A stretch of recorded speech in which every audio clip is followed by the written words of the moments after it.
আমাদের সঙ্গে এই মুহূর্তে রয়েছেন खुशबू जी आप बताइए कि 2 दिन का जो नेशनल एग्जीक्यूटिव मीटिंग वो उसमें किसके आधार पर बातचीत किया जाएगा। जो 2 दिन की जो हमारी मीटिंग है, हम आगे देश को कैसे बढ़ाएंगे और कौन से अच्छे स्कीम्स हम ला सकते हैं।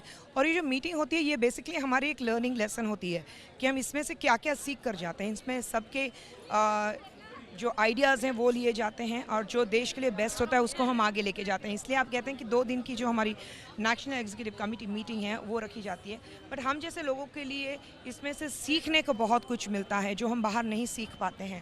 हम पार्टी के तहत रहते हुए जो सोच है, हमारे प्रधानमंत्री जी की सोच है, हमारे जो बाकी विशेष लीडर्स हैं उनकी जो सोच है, उनको सुनते हैं। जब नड्डा जी हैं उनको सुनते हैं, अमित शाह जी होंगे उनको सुनेंगे, तो जो उनसे हमें सीखने के लिए मिलता है, तो आई थिंक हमारे लिए एक लर्निंग एक्सपीरियंस है। इसका जो मेन रीज़न ये हैदराबाद में करने का ये क्या है आपका, तेलंगाना और कर्नाटक इलेक्शन इसको ध्यान में रखते हुए?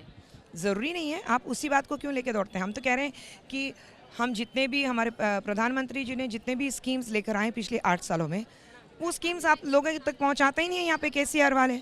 और हम पे इल्ज़ाम लगाया जाता है आपने किया क्या है तेलंगाना के लिए। अरे जितने भी स्कीम्स आते हैं उस पर क्या ये ठोप लगा के आती है कि ये तेलंगाना के लिए नहीं है, बाकी हिंदुस्तानियों के लिए है?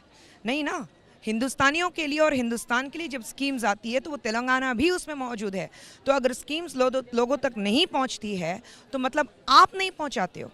आप नहीं चाहते हो कि बीजेपी को या प्रधानमंत्री जी को वो एक लोगों की तरफ से एक सपोर्ट मिल जाए कि यार इतनी अच्छी स्कीम्स प्रधानमंत्री जी लेकर आए हैं तो हमें उनके बारे में सोचना चाहिए। तो वो जो आपका जो अंदरूनी डर है, आपके जो अंदरूनी वो एक खौफ है और आपकी जो इनसिक्योरिटीज़ है, आप जब लोगों को स्कीम नहीं पहुंचाते हो और जब इस तरह की बातें करते हैं, केसीआर प्रधानमंत्री को लेने नहीं जाते हैं, तो उसमें तो आपकी इनसिक्योरिटीज़ नज़र आती है। मुझे एक बात बताइए कि बंगाल में जो देखा गया कि आप पूरा ताकत के साथ वहाँ पे लड़ा, लेकिन ममता बनर्जी का जो आउटसाइडर स्लोगन था, आउटसाइडर कैंपेन था, वो आपको बहुत महंगा पड़ा। तो यहाँ पे भी तेलंगाना में you are focusing much on the culture of Telangana, लेकिन यहाँ पे भी वो क्या तेलंगाना का जो आम आदमी है वो बीजेपी को अपनाएंगे? बिल्कुल नहीं। आप देखिए ना, जिस तरह से ममता जी ने कहा था, ममता दीदी ने कहा कि आउटसाइडर्स हैं।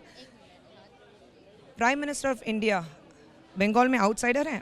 Prime minister of India is not the prime minister of west Bengal. Mamata didi से कोई जाके पूछेगा आपके प्राइम मिनिस्टर कौन है, मैं खुद हूँ कहेंगी। I am my self the prime minister of my self of my state कहेंगी। ममता दीदी के भी प्राइम मिनिस्टर नरेंद्र मोदी जी ही हैं। तो ये जो आउटसाइडर का जो हम पे थोप लगाया जाता है कि हम भेदभाव लाते हैं, हम लोगों के बीच एक डिवाइड फैलाना चाहते हैं, वो तो खुद कर रही हैं। यहाँ पर भी केसीआर और ओवैसी भी वही कर रहे हैं।